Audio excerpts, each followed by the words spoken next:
Buongiorno bianconeri et bianconere. Donc aujourd'hui on va s'attarder sur les choses qu'on n'a pas eu le temps de voir dans la vidéo précédente. Notamment j'ai complètement zappé de vous parler des externes. Donc terzini ou quinti que l'on veuille les appeler. On va avoir aussi les dernières évolutions vis-à-vis de la situation de Milik et de Giuntoli. Et une petite tirade pour la UEFA bien entendu comme d'habitude. Avant de commencer, je vous invite toujours à vous abonner si ce n'est pas le cas. Vous pouvez aussi activer la petite cloche, comme ça vous serez mis au courant des prochaines vidéos et des prochains lives. Et toujours like et commentaire pour soutenir la chaîne. Alors, commençons par la UEFA. Il est nouvelle d'aujourd'hui que la UEFA serait en train d'envisager le fait de mettre en place une commission ou quelque chose pour décider en fait si une plus-value elle est légitime ou pas.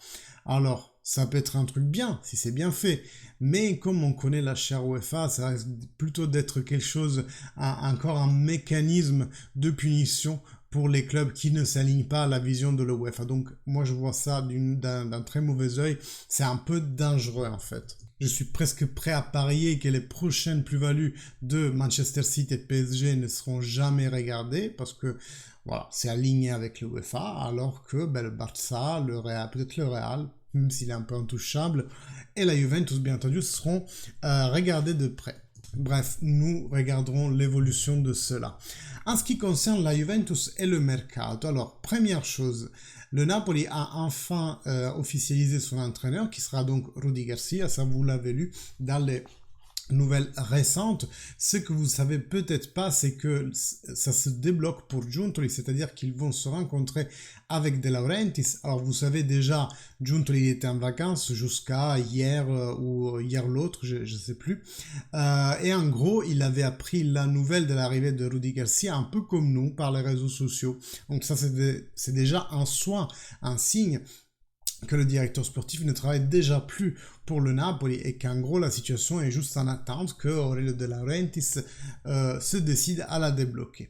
Comme l'entraîneur est arrivé, il est temps maintenant de discuter avec son DS pour le libérer. Notamment, moi je pense que ça peut se faire assez rapidement.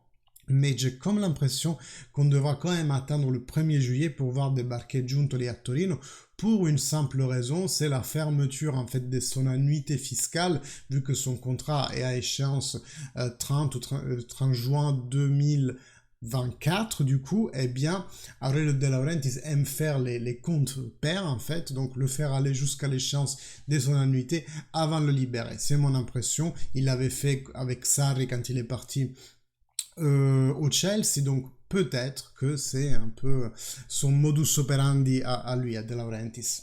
Punaise, trop de l'attente dans une seule phrase.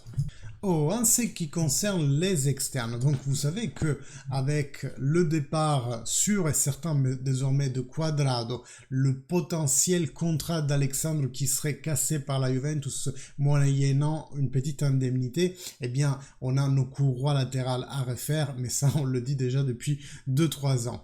Donc pour la droite, les noms sont un peu les mêmes qu'on a eu l'habitude d'écouter ces derniers temps. Donc, Emile Holm sur la droite, pardon, je me mêle un peu les pinceaux. Mais aussi Lucas Vázquez. Il y a un nouveau nom qui est celui de Timothée Castagne. Vous vous souvenez sûrement de lui parce qu'il a joué à l'Atalanta et puis il nous a aussi enfilé lors d'un 2-1, si je me souviens pas, son but plus celui de Zapata, si je ne me trompe pas. Donc, actuellement, il évolue à Leicester, il voudrait retourner en Italie, donc possiblement, ça serait vraiment le premier nom à vous faire à ce jour, ça serait celui de Timothée Castagne. En ce qui concerne le côté gauche, il y a Fresneda, ou Freneda, parce que le S devant le N, on ne le lit pas dans les langues latines, qui devrait aussi, lui, se libérer du Villadoïde.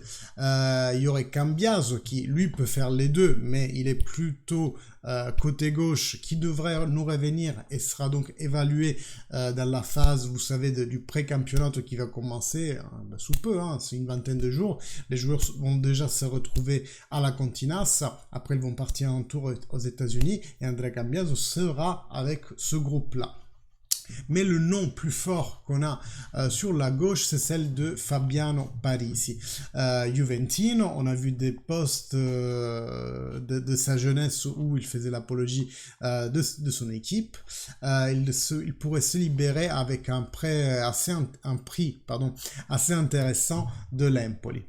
Alors tout ça, c'est en optique de passer sur une défense à 4. Et dans les derniers jours, on sait aussi que c'est un peu dans la tête de Massimiliano Allegri de partir l'année prochaine avec un 4-3-1-2, donc avec Pogba qui servirait de trequartista, peut-être substitué par Miretti s'il reste, parce que Miretti aussi, on pense plutôt à un futur prêt pour le faire grandir. Vous savez, c'est un peu le plus jeune de ceux qu'on a avec Healing Junior, mais qui s'est un peu démontré un peu moins prêt que les autres. Néanmoins, dans l'optique de repasser sur une défense à 4, on aurait donc un couple de centraux, ça peut être Bremer Gatti, ça peut être Bremer Danilo, ça peut tourner entre les trois là, et puis Parisi par exemple et Castagne d'un côté, avec Danilo qui peut servir de joker d'un côté ou de l'autre, mais avec une prédilection pour la droite. Et à ce moment-là, on aurait bien entendu aussi Cambiaso qui peut faire les deux côtés. De Sciglio, lui, il faut savoir, on le sait, enfin, c'est plutôt ses problèmes physiques qui vont faire qu'il va être là ou pas là, mais pourra juste donner un coup de main pendant la saison. Je vous rappelle qu'il a été renouvelé l'an dernier.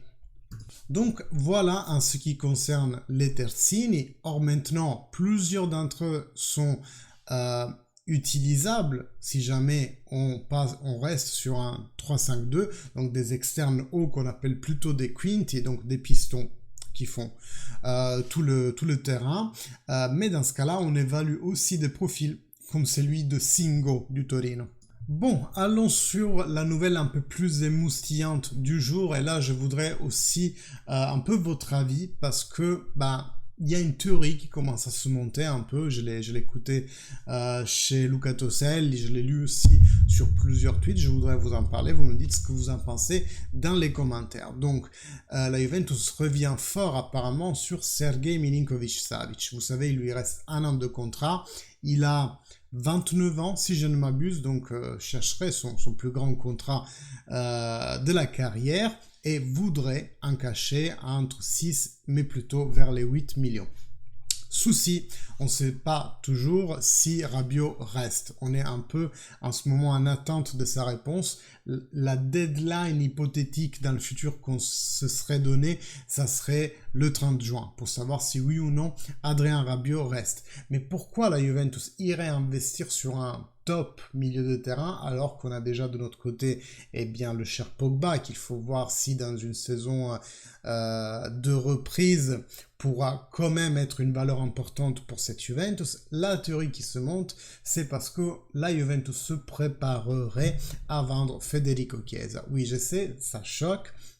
Néanmoins, laissez-moi vous expliquer le pourquoi du comment. Je vous disais l'autre jour que moi, le fait que Federico Chiesa demande une augmentation, ça m'étonne pas mal. Et surtout, et ça j'en suis certain, c'est pas dans l'intérêt du joueur que ces genres de news sortent sur la presse. Donc déjà, je doute qu'il l'ait demandé. Et en plus de ça, c'est sûr et certain, c'est pas son intérêt à lui que ça sorte sur la presse. Mais alors, c'est l'intérêt de qui? On pourrait penser que c'est l'intérêt des journalistes qui, surtout ces anti-Juventini, veulent déstabiliser notre ambiance, quoi, notre communauté, notre club.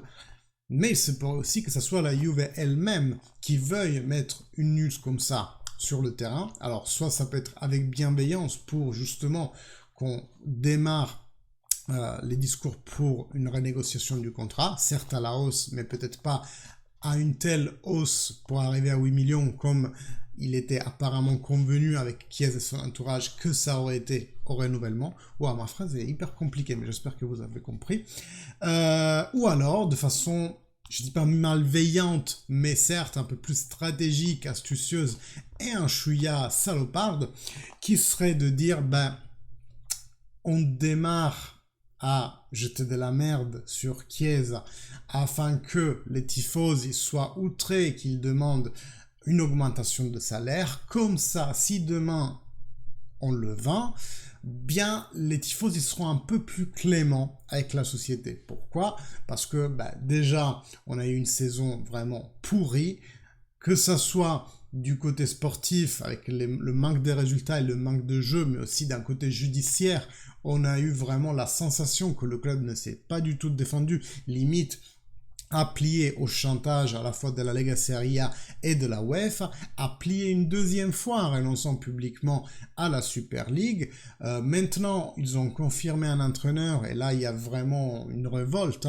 qui, je pense, dure toujours. À ce moment, je suis un peu plus éloigné des réseaux, mais je pense que les Allegri-out, ça continue à gogo. Et donc, la place n'est pas contente de cette situation. Donc si, en plus de ça, on rajoutait la sortie d'un joueur que nous tous nous voyons comme un joueur phare d'avenir, ça pourrait vraiment être un cataclysme sociétaire. En plus, la campagne abonnement, vous savez, depuis quelques jours, la Juventus a sollicité ses abonnés actuels pour renouveler de telle façon à garder leur place actuelle, autrement leur place serait perdue. Eh bien, apparemment, la campagne se passe assez mal en vrai. D'ailleurs, petite parenthèse, je vous rajoute une info comme ça, je ne sais pas si vous l'avez su, Claudio Albanese, donc le directeur de la communication de la Juventus, devrait normalement être remplacé sous peu. Donc c'était un peu le dernier étendard de l'ère Agnelli, vu sa proximité avec Andrea Agnelli, j'ai envie de dire, ils les ont tous remplacés, sauf Massimiliano Allegri. C'est quand même incroyable comme démarche. Donc Claudio Albanese quitte son poste. Ça n'est pas dit qu'il y aura un changement de communication, peut-être même le contraire, parce que c'est pas son kiff à Claudio Albanese de faire le chef cuistot là qui cuisine, ce qui nous avait beaucoup fait réagir, ou alors le pinzo cottero, ou alors de souhaiter à chaque fois joyeux anniversaire aux anciennes gloires de la Juventus. C'est pas lui qui décide de faire ça, c'est une stratégie de communication qui est partagée avec le reste de l'entreprise. Et donc aussi le fait de la non-défense, que nous les tifosi on est tellement outrés que la Juve ne fasse pas, ça dépend pas de Claudio Albanese en soi non plus. Moi j'ai toujours cru que c'est un très bon professionnel, Claudio Albanese, simplement je pense que la société veut communiquer d'une certaine façon que nous les tifosi ça nous plaît pas. Bref, Claudio Albanese, donc, il va quitter son poste. Moi, j'avais démarré un discours et après, je suis parti sur Claudio Albanese. Bref, vous voyez que ça bouge du côté Juventus. Ça va bouger encore dans les prochains jours avec l'arrivée de Giuntoli et Milik. Je ne sais pas si j'en ai parlé au début de la vidéo. Dans tous les cas, je vous le dis, c'est presque officiel. On a le chiffre, c'est 7 millions plus un de bonus, ou 6 millions avec un de bonus. En fait, voilà, on a réussi à gratter un petit quelque chose, mais je pense que c'est un bonus vraiment facilement atteignable, parce que on a des bonnes relations avec le Marseille, on ne veut pas se fâcher avec. Mais donc voilà, Milik confirmé comme prochain attaquant de la Juventus, ce qui veut soit dire que la Juve pense que Vlahovic va partir, soit alors on pense qu'on aura 3 attaquants l'année dernière, parce que je pense pas du tout que Moise Kean, lui, il va bouger. Voilà pour les infos du jour. Je vous invite toujours à vous abonner si c'est toujours pas fait, laissez un like, un commentaire pour me faire plaisir déjà, et puis pour aider le développement de la chaîne, et puis n'hésitez pas à commenter pour surtout me donner vos avis sur comment évolue la situation de la Juventus. Moi en attendant, je vous remercie, je vous souhaite bonne soirée et fino alla fine, forza Juve, ciao!